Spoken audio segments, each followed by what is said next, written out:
ก็นี่จะเป็นแบตเตอรี่12 โวลต์นะครับจ่ายเข้าเบรกเกอร์แล้วก็จับตูดเบรกเกอร์เข้าโมดูลแปลงไฟครับ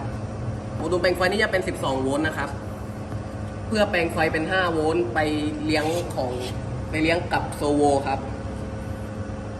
แล้วก็จะมีสัญญาณรีโมทนะครับเพื่อบังคับวิทยุ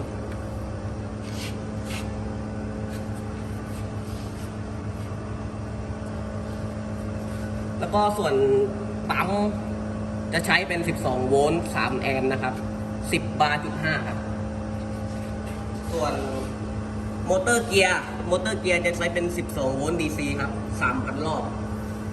ส่วนชุดเซอร์โวเป็นตัวบังคับ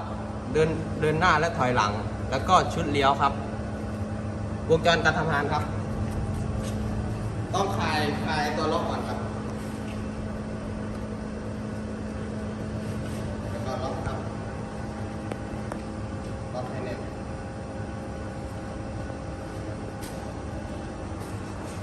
แล้วก็การทำงานนะครับ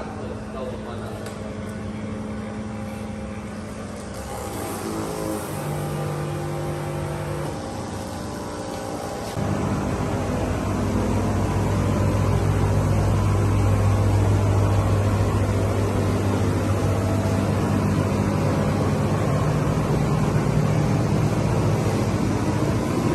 ก็ชุดเลี้ยวนะครับชุดเลี้ยว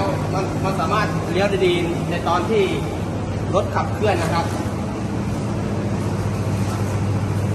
อันนี้เปิดสวิตช์นะครับเลี้ยวซ้ายเลี้ยวขวาโอเคครับมันจะใช้ได้ดีในตอนที่รถขับเคลื่อนครับครับสวิตช์